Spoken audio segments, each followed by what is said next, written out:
bahal sawirana lagu wareeriyey sawiraan kula galo sawiraan kula galo sawiraan kula galo waxaan is idhi haddeeroo dhan fakero wartalow sawirkani muxuu tarayaa marka haddana waxaan is idhi war male facebookii buu taskiye beena ka yahay taskiyada ma taqaanin dee intaad sheekh cabdirashiid isa la sawirto inaad hablaha ku tidhaahdo sheekh cabdirashiid baanu isnaqaanayo sheekhayga waa kan sawirkiisiina waa isagoo waddada marayana waad isku dhinac sawirta ama gaadhiga fuushan waa taskiye aan waxba ka jirin iminkaba intaan lagu qarxinin warka waa wada sheegaynaaye taskiyaadka beenta ha la joojiyo sawirna waxba ma taro al-aslu inuu xalaal yahay inuu xaaraan yahay muran ka taagna laakiin iminka waxay noqotay masaajidka safka adigoo ku jira sawir laga qaadaya ilaahay hor taagan haddaad dhaqaaqdo waa lagu sawirayaa qof baa meel kasta leh waxba sawiraya war sawirku aakhirana inuu khatar ban noqdo waa cabsi ayaa ku jirta adduunkana wuxuu taraya garan maayo wuxuu tarayo nin wadaadu halkaas ka marayo aad intaad si dhinac taagtay sawir qaadatay waxba tari maayo bale waxaan is leeyahay sidqiga aan sheegaya wuu khilaafsan yahay maca saadiqiinta la yidhi run inaanu noqonin bay u badantay marka waxaan idin leeyahay ilaahay cabsidiisa badiya diintiina ku dhaqankeeda badiya dad muslim oo soo jeeda ahaada meeshan aad joogtaan urursanaada gaalada ilaahay waxba inagama raaciya waa khatare saxaabadii soo hijrootay ee timi xabashida in mid ka finiinay soo ma ogidin cubaydallaahi ibnu jaxsh cabdillahi ibnu jaxsh walaalkii waxaan rajaynayaa mawmu xabiibu ninkeedii ahaa calaa kulli xaal nasaaradu raacay haddiiba ay suurtagal noqotay rag saxaabo soo hijrooday in wax ka finiinaan dee innagu khatar weyn baynu ku jirnaa daynu dhul gaalo iska fadhiisanno barriisanno khatar weyn baynu ku jirnaa khatartaasi waxay yaraanaysaa sida doctor cali sheegay haddaynu inagu xagga kala wadno haddaynu inagu dacwaddan iyo diintan xambaarno oo wadno wax weynna kuguma aha yacni waxaa laga yaabaa inaad tidhaahdo aduma sheekh baa tahay dadku sheekha islaamiye bisaan idiin sheegayaa doctor jacfar idriis sheekhan gaboobay ee suudaaniga ah ilaahay caafimaadiyo nin 90 dhaafo culimmada waaweyn ee muslimiinta ka mid ah filosofna ayaa wuxuu yidhi wuxuu ka warramayaa ducaaddaa dahsoon ee aan cidina ogeyn oo uu leeyahay ducaaddaa dahsoon ha la caawiyo marka laba nin buu ka warramay oo maraykanka jooga mid wuxuu yidhi waa tagsiile tagsiga wuxuu dadka kaga soo qaadaa airportka magaaladu keena tagsigiisa markaa cidi soo fuusho ayuu qur-aan cod macaan u saaraa maraykanka iyo dadkaas waa dad hadal badan oo warka iskala kaa bilaabaya yurubiyanka maalan scandinavianka oo kale guriga kugu xigaa weliga kula hadlimaya ka ku jira waa dad aamusan aan waxba ku darsanin laakiin qoladan af ingiriisiga ku hadashaa waa dad aada u furfuran oo dadka iskala qabsada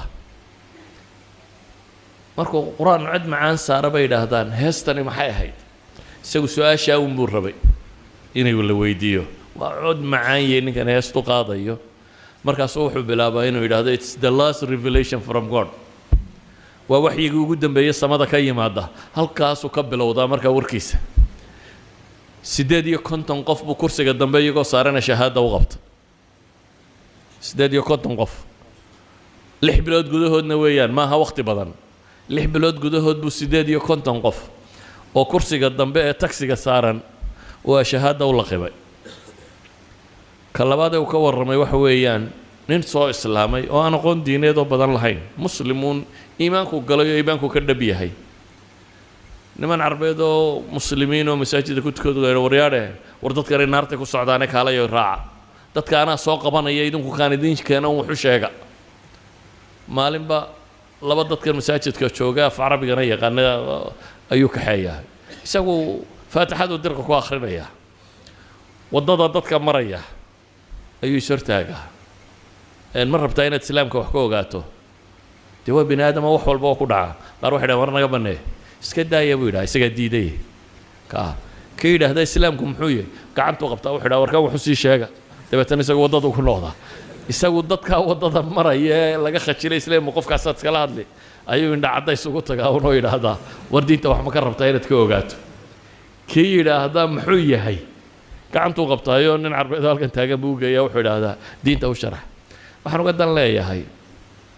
qofka bini aadamkii hadduu ku talagalo inuu wax qabto waxbuu qaban karaa laakiin aan run isu sheegnay ma jiraan niyadaa waddankan cid ku timi bal gacanta taag nin markuu waddanka imanaya islahaa dadka aad islaamisid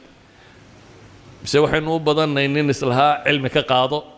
jeebabkooda baadho in lacaga ka sii qaado oo ka baacmishtare wax kale inuu soconnay war haddaba tii kalena si ay idinku asaxdo oo iyada lafteeda aan aakhire laydiin weydiinin tanna ku dara dadkan adigu xilku kuma saaro qofku inuu islaamo iyo inaanu islaamin ilaahay baa taa ku shaqo leh adigu inaad u sheegtaa ku saaran hayse odhan waa lagu diidi iyo waa kan iyo falsafadna uma baahna iyo wax waaweyn oo aad ka warranta uma baahna waar ilaahay cirkan iyo dhulkan baa abuuray baa rasuul soo diray rumee intaasoo adiga kaaga baahan tahay philosophy iyo wax kaloo waaweyn dadku waxay sidhahdaan talow dadku markuu islaamaya maxaa loo sheegaa waxaa loo sheegaa war laa ilaaha illa allah dhibis wax kaloo badan uma baahna ciddii aqbasha ahlan wasahlan gee meelaha islaamka lagu barayo ciddii ku diidda xoolade kumaad lahayna iska dhaaf hadduu ku diido khalaas iska dhaaf adiguna markaa inaad badbaadaabay u badantay oo qof soo islaamo xaqa haleelay hadduu kuu duceeyo oo uu garto ninkii naarta ka badbaadiyay inay tahay ducadiisa in alla ku aqbalaabaaba laga yaaba oo aad kaa ducadiisoo saadiqa ku badbaado marka dee warka intiisii badnayd culammada idiin sheegtay anu waxaan idin leeyahay ilaahay ku xidhnaantiisa badiya baryadiisa badiya cabsidiisa badiya wax kasta oo u baahantihiin isaga albaabkiisa ka raadiya biyadihi lmulk wahuwa calaa kulli shayin qadiir ilaahay bal wuxuu isku sifeeyeyde waxana anaa haysta wax walbana waan awoodaa alghaniyu lkariimna waan ahay alraxmaan alraxiim ilaah deeqtoon oon waxaan waxba u taraynin naxariis badan karam badan oo deeq badan jawaad ah wax kasta bixiya idan ilaahay baryadiisana badsada cibaadadiisana badsada diintana ka run sheega dee ducadaynu isu ducaynaana waa ilaahay inuu aakhiro meel fiican inugu kulmiyo jannadiisa inuu nagu kulmiyo xisaabta iyo ciqaabka in alla subxaanahu wa tacaala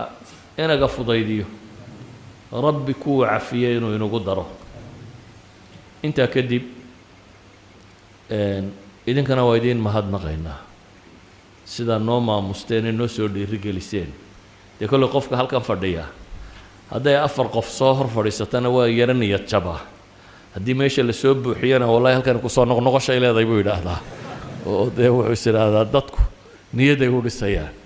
idinkuna niyaddaa noo dhisteen imaamka iyo gruubkiisuna waana dejiyeen oo si fiican bay noo dejiyeen